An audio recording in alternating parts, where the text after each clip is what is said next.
ఆడదాని జీవితంలో తొలి రాత్రి సెకండ్ షో సినిమా లాంటిది. నిద్ర వస్తున్నా చూడాలని ఉంటుంది, చూస్తుంటే నిద్ర వస్తుంది.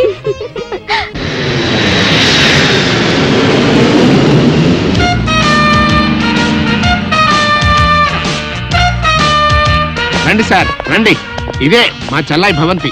ఇదొక్కటే కాదు, ఈ సిటీలో ఇట్లాంటి 4 భవంతులున్నాయి.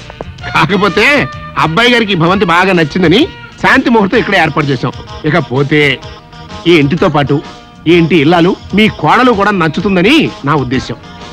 బిల్డప్ చాలు గానీ అత్తగారిని పిలవ. అలాగే. చలమా చలమా వచ్చేసారా? రండి రండి. ఏమిటన్నయ్యా అలా నుంచోబెట్టి మాట్లాడేస్తున్నావు? కూర్చోమను. కూర్చోండి.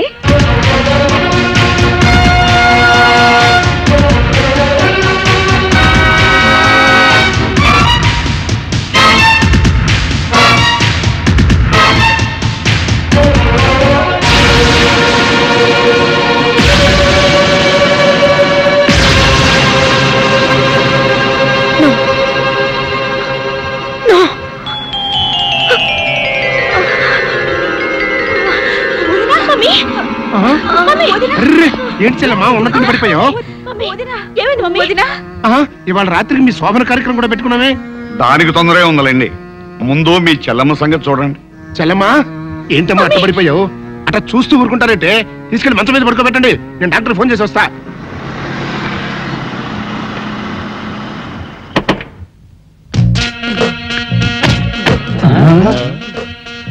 మీరనుకున్నదొక్కటి అయినది ఒక్కటి, బోల్తా కొట్టారు రా. ఏంట్రా సూపులో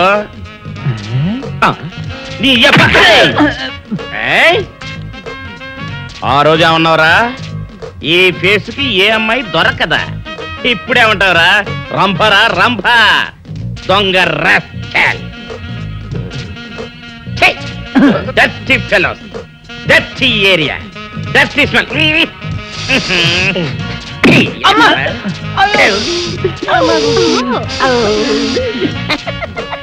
Come on, darling, come on. ఏమిటి బాబు నువ్వు చెప్పేది? ఆ మహాతల్లి నీ భార్య. అసలు మీ ఇద్దరు ఎందుకు విడిపోయారు? చెప్తాను అత్తయ్య గారు. నేను మోహను రావే కాకుండా మాకు రామకృష్ణ అనే ఒక ప్రాణ స్నేహితుడు ఉన్నాడు. వాడికి ఒక్కగానో కొడుకు. వేసవి సెలవులకి వాడు ఫ్యామిలీతో సహా తిరుపతి వెళుతూ నన్ను కూడా రమ్మన్నాడు. నాకు ఇంకా అప్పటికి పెళ్లి కాలేదు. మేమంతా కలిసి సరదాగా కారులో తిరుపతికి బయలుదేరాం.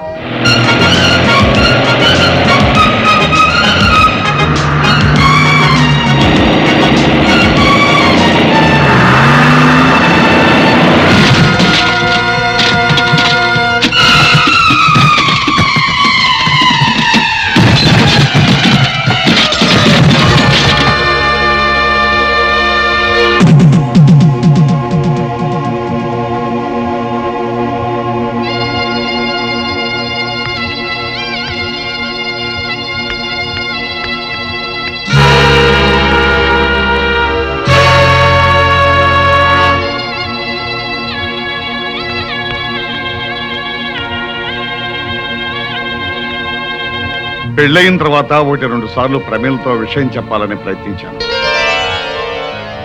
కానీ అప్పటికే నా మీద అనుమానం పెంచుకున్న ప్రమీల నాకు వేరే ఆవిడకే సంబంధం ఉందని, ఆ సంబంధం వల్లే ఈ కుర్రాడు పుట్టాడని నాతో గొడవ పడింది. ఎంత చెప్పినా వినకుండా యక్ష ప్రశ్నలు వేసి వేధించి చివరికి నాతో తెగదెంపులు చేసుకుని నన్ను ఇంట్లోంచి పంపేసింది. ఇక నువ్వేం చెప్పక్కర్లేదు బాబు, మాకంతా అర్థమైపోయింది. విడిపోయిన మీ కుటుంబం కలవటం కోసం నువ్వు ఏ నాటకం ఆడినా మేమంతా తలా ఎంత సాయం చేస్తాం. చాలా సంతోషం అత్తయ్య. అమ్మ రాణి, అక్క దగ్గరికి వెళ్దాం పద.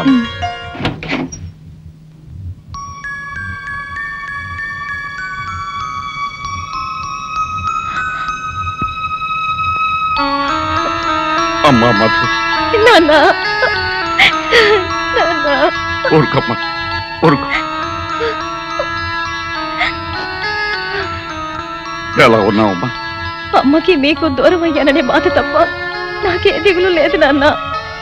పిచ్చి తల్లి, మీకు దూరంగా ఉన్నానే కానీ మీ అమ్మలాగా మిమ్మల్ని దూరం చేసుకోలేదమ్మా. ఇంకెప్పుడు మీ కళ్ళ ముందే ఉంటాగా. రండి నాన్న, మధు, మీ అల్లుడు గారు నాన్న. ఇంతకాలం తర్వాత మీ మావయ్యనని పరిచయం చేసుకోవాల్సి వచ్చిన దురదృష్టవంతుడు బాబు. భలేవారే మావయ్య, కొత్తగా మీ పరిచయం దేనికి?